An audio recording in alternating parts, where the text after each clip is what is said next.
So guys, जैसा कि हमने पिछले एपिसोड में देखा कि टेन्यून ने योंगकोंग को मार दिया था, इसीलिए एल्डर क्यू किंग उसे इनर सेट के एल्डर से बचकर रहने के लिए कह रहे थे ताकि उसकी जान बच सके। आउटर सेट के स्टूडेंट्स मैंगी और शियाओ की ब्यूटी के बारे में बात कर रहे थे। उनका कहना था कि उन दोनों के जाने के बाद से आउटर सेट में कोई ब्यूटी नहीं बचेगी, जिससे नानगोंग रुक्सू नाराज हो गई थी और सब लोगों से कह रही थी कि मैंगी और शियाओ से ज्यादा ब्यूटीफुल मेरी सिस्टर नांगोन यूकिन है। यूकिन के बारे में सुनकर टेन्यून चौंक गया था, पर उसे कुछ भी याद नहीं आ रहा था। फिर अब हम टेन्यून को देखते हैं, वो यूकिन के बारे में सोचने लगता है, लेकिन एल्डर ने उसे फॉरगेटिंग पिल खिला दी थी, जिसकी वजह से वो यूकिन को भूल गया था और उसे उसके बारे में कुछ याद नहीं आ रहा था। पर उसे ऐसा लग रहा था कि वो यूकिन को जानता हो। शियान कहती है कि मैं हमेशा नानगोंग यूकिन का नाम याद रखूंगी ताकि मैं फ्यूचर में देख सकूं कि वो कितनी ब्यूटीफुल है और सिस्टर मैंगी की ब्यूटी का मुकाबला कर सकती है या नहीं। शियान टेन्यून से कहती है कि तुम बहुत ही ज्यादा मतलबी हो। जैसे ही तुम्हें दूसरी खूबसूरत लड़की दिखी, तुमने उससे बात करना शुरू कर दिया। आखिरकार तुम उसके पास जाकर क्या करने की कोशिश कर रहे थे। मैंगी शियान से कहती है कि टेन्यून ऐसा इंसान नहीं है, तुम्हें उस पर शक करने की जरूरत नहीं है। वो टेन्यून से पूछती है कि क्या हुआ, तुम नानगोंग रुक्सू से इस तरह बात क्यों कर रहे थे, क्या तुम उसे जानते हो। टेन्यून कहता है कि मुझे कुछ समझ में नहीं आ रहा है, मुझे ऐसा लग रहा है कि जैसे मैं पहले रुशु को जानता था। जब मैंने याद करने की कोशिश की तो मुझे पता चला कि मैं उसे नहीं जानता हूँ। शायद ऐसा हो सकता है कि मैंने उसके जैसे किसी को देखा हो और उसकी वजह से मुझे गलतफहमी हो गई हो। मैगी कहती है कि तुम सही कह रहे हो, यह तुम्हारी गलतफहमी हो सकती है और अब हमें इन सब चीजों के बारे में बात नहीं करनी चाहिए। तुम जल्दी से उन सब चीजों को निकालो जिन्हें तुम बेचना चाहते हो। टेन्यून सारे स्टूडेंट से कहता है कि मीटियोर गॉड वैली में प्रैक्टिस करते वक्त मुझे लो रैंक की स्पेशल शॉर्ट्स मिली थी, इसीलिए आज मैं उन शॉर्ट्स को 30% डिस्काउंट के साथ बेचूंगा। अभी तुम सब तायुन रियल्म में नहीं पहुंचे हो, तो ये बिना एट्रीब्यूट की स्पेशल शॉर्ट्स तुम्हारे बहुत काम आएगी। तुम में से कोई भी इन शॉर्ट्स को खरीद सकता है। ये कहकर टेन्यून सारी लो रैंक की स्पेशल शॉर्ट्स को बाहर निकाल लेता है। डिस्काउंट के बारे में सुनकर सारे स्टूडेंट्स खुश हो जाते हैं और शॉर्ट्स खरीदने के लिए टेन्यून के पास आ जाते हैं। एक एक स्टूडेंट टेन्यून से पूछता है कि मैं इन 7 शॉर्ट्स को खरीदना चाहता हूँ, क्या आप इन्हें बेचने के लिए तैयार हैं। टेन्यून कहता है कि अगर तुम्हारे पास स्पेशल स्टोन्स हैं तो मुझे शॉर्ट्स बेचने में कोई परेशानी नहीं है, तुम जितनी चाहो उतनी शॉर्ट ले सकते हो। ये बात सुनकर वो स्टूडेंट्स खुश हो जाता है। वो कहता है कि इन 7 शॉर्ट्स में से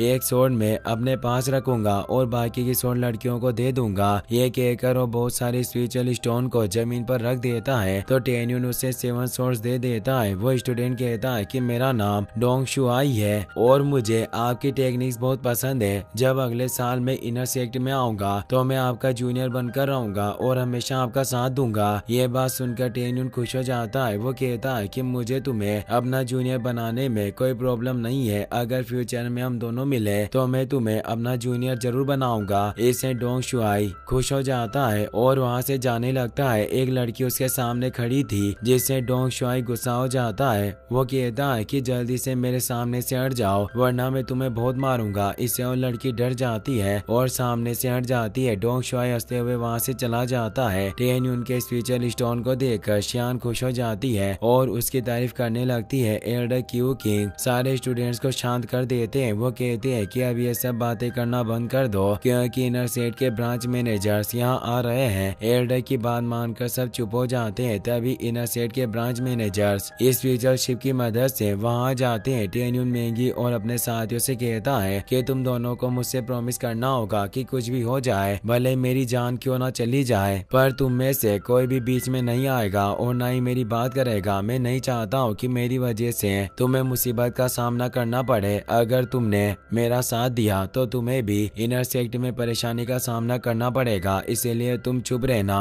और मुझ पर भरोसा करना। मुझे कुछ नहीं होगा, मैं सब संभाल लूंगा। 9 ब्रांच मैनेजर्स इस फ्यूचर शिप से बाहर आ जाते हैं। क्यू किंग सारे स्टूडेंट्स को ब्रांच मैनेजर्स के बारे में बताते हैं, जिसमें सबसे पहले होली ब्रांच के ग्रेट एल्डर लिंगहू चांगहे थे, ओल्ड ब्रांच के great elder Wangfu Shen Kun, best branch के ग्रेट एल्डर वो कॉन्ग है, इलेक्ट्रिक विंड ब्रांच के great elder Huyu Cheng, 5 souls branch के elder Wo King Quan, cell branch की Elder जू Dane रोंग, array branch के Elder tang जू Feng, weapon branch के Elder मुरोंग शिशी, पिल branch की एल्डर टेन सू Bing थी। सारे स्टूडेंट्स 9 ब्रांच मैनेजर्स को रेस्पेक्ट देते हैं। चांगे कहते हैं कि हमें बहुत सारे स्पिरिचुअल स्टोन्स को खर्च करके इस रेस पाथ को एक्टिवेट किया था ताकि सारे स्टूडेंट्स मीटियोर गॉड वैली और सुप्रीम टावर में जाकर अपने कल्टिवेशन को बढ़ा सके। अब सारे स्टूडेंट्स वापस आ गए हैं तो मैं इससे बहुत खुश हूँ। आज मैं बाकी एल्डर्स के साथ तुम सबको इनर सेट के लिए चूज करूंगा, इसीलिए सारे स्टूडेंट्स स्टेज पर चले जाओ। एल्डर का ऑर्डर मानकर सारे स्टूडेंट्स स्टेज पर टेलीपोर्ट हो जाते हैं। कम स्टूडेंट को देखकर चांग हैरान हो जाते हैं। वो क्यू किंग से पूछते हैं कि मैंने सुना था कि मीटियोर गॉड वैली में 300 से ज्यादा स्टूडेंट्स कल्टीवेशन प्रैक्टिस के लिए गए थे, लेकिन अब 10% स्टूडेंट्स भी नहीं बचे हैं। आखिरकार ये सब क्या हो रहा है? इतने स्टूडेंट्स कम कैसे हो गए? क्या बाकी स्टूडेंट्स को नहीं पता है कि आज इनर सेट के मैनेजर्स उन्हें चूज करने के लिए आने वाले हैं? जल्दी से बचे हुए स्टूडेंट्स को भी स्टेज पर बुलाओ। क्यू किंग कहते हैं कि जो भी स्टूडेंट्स मीटियोर गॉड वैली की प्रैक्टिस को खत्म करके आया है वो सब स्टेज पर है, इसके अलावा कोई स्टूडेंट नहीं बचे हैं। ये बात सुनकर चांगे चौंक जाते हैं। वो कहते हैं कि अगर यहाँ सारे स्टूडेंट्स आ गए हैं तो इसका मतलब तुम कहना चाहते हो कि बाकी स्टूडेंट्स मीटियोर गॉड वैली से जिंदा बचकर नहीं आ पाए। क्यू किंग कहते हैं कि आप सही समझ रहे हैं, बहुत सारे स्टूडेंट्स पर डेमोनिक बीस्ट ने अटैक कर दिया था और स्टूडेंट्स को खा गया, जिस वजह से बहुत कम स्टूडेंट्स जिंदा बच पाए और जो भी स्टूडेंट बचे हैं वो सब आपके सामने है। ये बात सुनकर चांगे को बहुत गुस्सा आता है। वो पूछते हैं कि अगर सारे स्टूडेंट्स यहाँ आ गए हैं तो आखिरकार मेरा ग्रैंडसन लिंगू चांगकोंग अभी तक यहाँ क्यों नहीं आया? चांगे को गुस्से में देखकर क्यू किंग का पसीना छूटने लगता है। वो कहते हैं कि आपको गुस्सा करने की जरूरत नहीं है, मैं आपको सारी चीजें बताता हूँ। बहुत ही ज्यादा अफसोस की बात है कि आपका ग्रैंडसन चांगकोंग मीटियोर गॉड वैली की कल्टिवेशन प्रैक्टिस को पार नहीं कर पाया और उसकी डेथ हो गई। यह बात सुनकर चांगे की आंखों में आंसू आ जाते हैं और इमोशनल होकर रोने लगते हैं। वो कहते हैं कि मुझे भरोसा नहीं हो रहा कि चांगकोंग की डेथ हो गई। 2 साल पहले चांगकोंग इनर सेक्ट में मुझसे मिलने के लिए आया था। उसने मुझे कहा था कि वो मुरोंग से एक बेट हार गया है, इसीलिए उसे बहुत सारे स्पिरिचुअल स्टोन चाहिए। उस वक्त मुझे चांगकोंग पर बहुत ही ज्यादा गुस्सा आता है। मैंने उसकी बेवकूफी के लिए उसे काफी थप्पड़ मारा और उसे बहुत बातें कही ताकि वो आगे से ऐसी बेवकूफी ना करे, लेकिन मैंने कभी भी नहीं सोचा था कि वो हम दोनों की आखिरी मुलाकात होगी और मैं उसे कभी भी नहीं मिल पाऊंगा। अगर मुझे पहले पता होता कि चांगकोंग की डेथ होने वाली है और यह हमारी आखिरी मुलाकात है तो मैं चांगकोंग के साथ इतनी गलत तरह से पेश नहीं आता।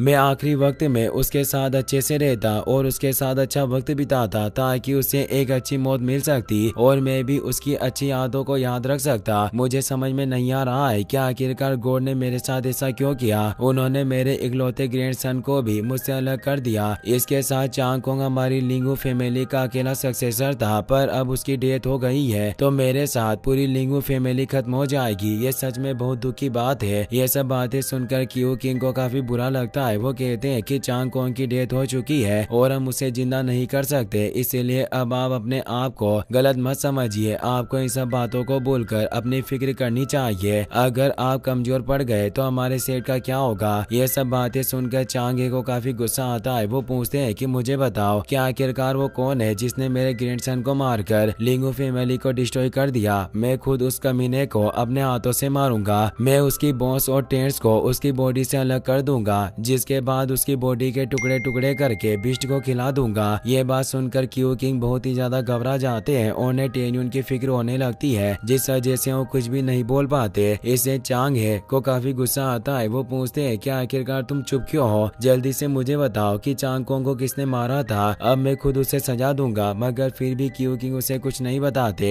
एक स्टूडेंट डरते हुए चांगे के सामने आ जाता है। वो कहता है कि चांगकोंग को किसी भी बिस्ट ने नहीं मारा है और ना ही वो किसी कल्टिवेशन मेथड की वजह से मरे हैं। उन्हें टेन्यून ने अपने हाथों से मारा है। इसी के साथ ये एपिसोड यहीं पर खत्म हो जाता है। गाइस, अगर आपको वीडियो पसंद आया हो तो इस वीडियो को लाइक करने के साथ साथ चैनल को सब्सक्राइब जरूर कर लेना। मिलते हैं नेक्स्ट वीडियो में। Thanks for watching.